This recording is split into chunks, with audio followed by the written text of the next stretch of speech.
I want to show you what the results can look like when you're doing Smith Maneuver. So I'm going to walk you through an entire file, an example file, and show you how it works, what metrics we're using, and what results it can produce long-term. So check it out right here.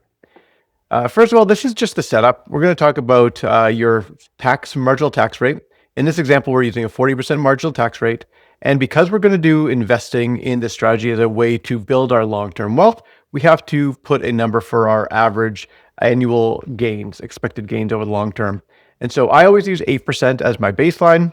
The S&P 500, as an example, does 10.5%. So 8% is pretty conservative, but when we go through with yours, we can go higher or lower than that. And then down here, it recommends the best way to use the tax savings or tax refunds that you're going to generate solely through doing the strategy. What we always say is if you're going to get a tax refund or you're going to get tax savings, take that money, put it through the Smith Maneuver, and then the results start to compound and grow, and it becomes a bit of a rock rolling down a hill in terms of the results you're able to get. Now we're going to look at your mortgage. In this case, I did a really simple one, $1 million property value, $400,000 mortgage balance, a 4% rate, and I just amortized over 30 years to show how effective this can be when you're looking in the long term. The HELOC rate right now is generally going for prime plus 0.5. And so in this strategy, if you're not already aware, when you pay down your principal, room is going to become available in your HELOC. That's what a readvanceable mortgage does. When that room becomes available, you invest it. The amount that you're investing from the HELOC is going to be have an interest rate of 4.95 in this example, but it can change. It's always going to be a variable amount. So 4.95 for that. We put the global limit here. This is $650,000. The reason it's $650,000 is because it's 65% of your property value.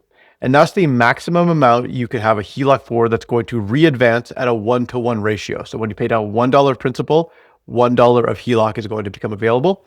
If you go higher than that, you will have some sort of ratio so that when you are fully converted into a HELOC, you'll end up at the 65% mark. And that's a federal regulation after the 2008 crisis.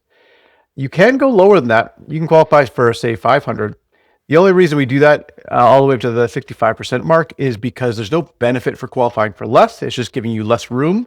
Whereas if you qualify for the maximum, it costs you nothing else extra. You don't have to use it if you don't want to, but it's there for you if you do want to. So it's all benefit, no downside. And then we're going to walk through the strategy with you. So I always start with the plain Jane. This is taking your regular mortgage payment, your say it's $2,000. Of that $2,000, $1,000 is going to go to interest, for example, and $1,000 will go to principal. The principal will go down. The HELOC room will increase. You'll borrow that $1,000 that just went into the HELOC and invest it long-term at that 8% growth rate. We'll go through each of these. I actually won't turn this one on for this example. There's one for self-employed individuals that can be really beneficial. Cash flow dam or rental cash damming is available right there. It can be extremely effective. Cash flow diversions, if you want to add extra cash from your income into this strategy month over month, that could be really effective. Debt swap is if you have a large sum of money, like many people keep an emergency fund, or many people have non-registered holdings already. We can use that in the strategy more effectively. That's really powerful. DRIP is if you're a really strong dividend investor and you want to take advantage of the income that you're getting from those dividends to then put through the strategy. That can be really effective. Smith Maneuver Light, if you're not quite sure if you want to go fully in the strategy, you still want that debt number to go down, but you still want to get the long-term wealth growth of the Smith Maneuver, you can do Smith Maneuver Light and kind of do the balance between both so you get the best of both worlds. And then up here is Prime the Pump. Prime the Pump is taking that extra HELOC room that we talked about just a minute ago, investing some or all of that into the strategy to see, to kind of give your wealth generation a boost. It's going to really accelerate how quickly you can go through build up that wealth. And so then we'll look at the results. And I always do it the same way. I'll take out all these things, so we're looking at just this. So without a strategy, this example mortgage starts at $400,000. You'll make their regular monthly mortgage payments every month for 30 years. At the end of 30 years, they have zero debt remaining and they'll own their house outright. The goal of Smith Maneuver is to get this debt down to zero as quickly as possible because this is non-tax deductible debt. It's not good debt, it's bad debt. So the non-deductible mortgage is going to be crushed down to zero about 4 years earlier in this example.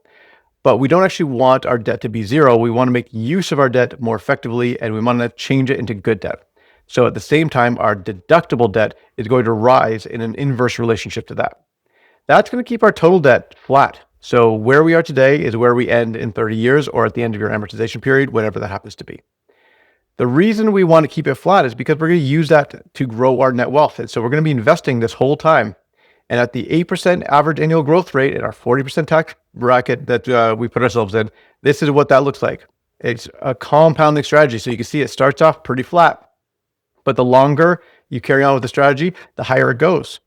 Now, do you have to stop at 30 years? No, you can keep going. Do you have to wait until 30 years? No, you could potentially end this earlier if you want to, but the regular amortization was 30 years in this case, so we went with 30 years. So what does it look like in terms of results? At the end of 30 years, now they're going to end up with an investment portfolio of just shy of $1 million and $400,000 worth of debt. And so they're going to come out almost $600,000 higher in net worth than they would have without the strategy. And so in this case, they get to sell, if they wanted to stop right there and become debt free, they sell some assets, they walk away with many hundreds of thousands of dollars, and they still own their house outright. That is a vast improvement over paying your mortgage regularly and just owning your house. And the most important thing to remember about this is this costs them $0 extra every month. They're only using what they're already paying. And so they're going to pay their mortgage one way or the other. Why wouldn't they choose to grow their net wealth over time like this and end up having a big nest egg to retire on? This is the power of the strategy. This is the simulator, the calculator that I walk all of my course members through and what I'll do for you with your specific numbers. And I'll show you your exact projected result so that you can make an educated decision about if this is the route you want to go to grow your net wealth, or if this is maybe one of the ways that you want to grow your net wealth in combination with others. It's extremely flexible and it's extremely powerful, and more Canadians need to know about it. Make sure you're booking your free call. Thank you so much for joining. I'll see you in there, and I'll talk to you very soon.